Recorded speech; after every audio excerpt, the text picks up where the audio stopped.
మొన్న ఈవినింగ్ నేను ఒక తమిళ సినిమాకి రికార్డ్ చేస్తున్నాను. ఇప్పుడు మంచి ఫామ్లో ఉన్న ఒక మ్యూజిక్ డైరెక్టర్, మంచి సిచ్యువేషన్, ఒక చిన్న పెయిన్ ఉంది, హీరో అమ్మాయి వదిలేసిందని పాడడం అదేం పెద్ద గొప్ప సందర్భంగా సినిమాల్లో వచ్చేది. కానీ పాటలో మంచి సాహిత్యం ఉంది, మంచి మెలడీ ఉంది.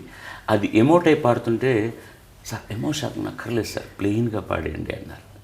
ఇంకెందుకు ప్లేబ్యాక్ సింగింగ్ అంటే కాల పరిణామంలో ఎన్ని మార్పులు వచ్చాయో. గతంలో మామూలుగా పాడితే కాస్త ఇన్వాల్వ్ కావాలండి, ఎక్స్ప్రెషన్ కావాలి. మీరు ఇంకో పాత్రకు పాడుతున్నారు కదా, కొంచెం ఆ మూడ్లోకి వెళ్ళండి అనేవాడు. సినిమాలో 6 పాటలు ఉంటే ఒక హీరోకి 6 చేత పాడించాల్సిన అవసరం ఉందో నాకు అర్థం కాదు. అంటే చాలామందికి మనం అవకాశాలు ఇచ్చేస్తున్నామన్న. కొంతమంది మ్యూజిక్ డైరెక్టర్లు స్టేజ్ మీద చెప్తున్నారు, ఇప్పటికి 100 మందికి నేను అవకాశాలు ఇచ్చానని.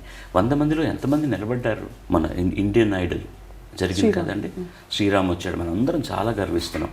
అంతకుముందు 2 కుర్రవాళ్ళు ఫైనల్స్ వరకు వచ్చి వెళ్ళిపోయారు. వాళ్లకు కూడా ఆ యుఫోరియా క్రియేట్ చేశారు, చాలా చాలా ప్రామిసులు అన్నీ చేశారు. ఇవాళ ఎన్ని పాటలు పాడారు బాంబేలో వాళ్ళు. అక్కడే మా గురువు గారి ప్రత్యేకత. నేను అందరి దగ్గరికి వెళ్ళినప్పుడు అందరూ చాలా బాగా పాడుతున్నావు, కానీ వాయిస్ ఇంకా మెచ్యూర్ కావాలి అన్నారు. ఏవేవో కారణాలు చెప్పారు, కానీ నాకు ఎవ్వరూ అవకాశాలు ఇవ్వలేదు. ఈయన దగ్గరికి నేను వెళ్ళనే లేదు. నేను ఎక్కడో స్టేజ్లో పాడుతుంటే విని, ఫస్ట్ సినిమాలో పాడతావా అన్నారు. అని ఆయన అన్నమాట ఒకటి, నువ్వు డిసిప్లిన్డ్గా ఉంటే మినిమం 40 years నువ్వు గొప్ప సింగర్ అవుతావు అన్నారు. అప్పుడు నేను చాలా సాదా సీదా సింగర్ని. ఆయన ఏం చూశాడు ఏంటో ఆ దీర్ఘదృష్టి నాకు అర్థం కాదు. ఆయన నన్ను చిటికిన వేలు పట్టుకుని నడిపించిన విధానం, ప్రతి ఒక్కరికి మళ్ళీ తను పరిచయం చేసి, ఆయన అవకాశాల కోసం ఎంతమంది దగ్గరికి వెళ్ళాడో నాకు తెలియదు. He took me to every music director. ఈ అబ్బాయి పాడుతున్నాడు సార్, నేను అవకాశం ఇచ్చాను అంటే అది నేను ఇచ్చాను కాబట్టి యూ కెన్ ట్రై.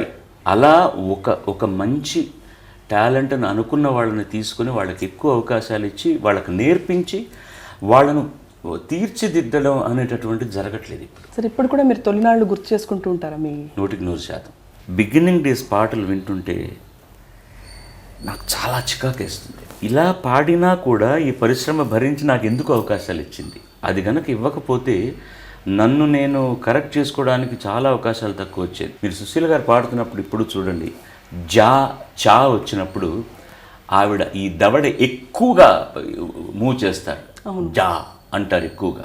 ఇవన్నీ ఆవిడ అనుభవంలో తెలుసుకున్నటువంటి పాఠాలన్నమాట. ఒక అక్షరానికి ఎంత త్రో ఇస్తే రికార్డ్ అవుతుందని. ఇప్పుడు పాడుతున్న పిల్లలందరూ నాజుగ్గా పాడుతూ ఇకారానికి ఏకారానికి తేడా తెలియదు. అది చెలిమి అన్నా కూడా చిలిమి అన్నట్టే వినపడుతుంటుంది. బికాస్ ది ఫ్రీక్వెన్సీ, నోరారా పాడడం ఫ్యాషన్ కాదని అనుకుంటున్నారు, క్రూనింగ్ అని. ఇవన్నీ కూడా నేను వీళ్ళని చూసి నేర్చుకున్నాను. అదొక దౌర్భాగ్యం వీళ్ళకి దొరకపోవడం పిల్లలకి. పాడుతున్న వాళ్ళిద్దరు కొత్త వాళ్ళే, మ్యూజిక్ డైరెక్టర్ కొత్తవాడే, చెప్పేవాడు కొత్తవాడే.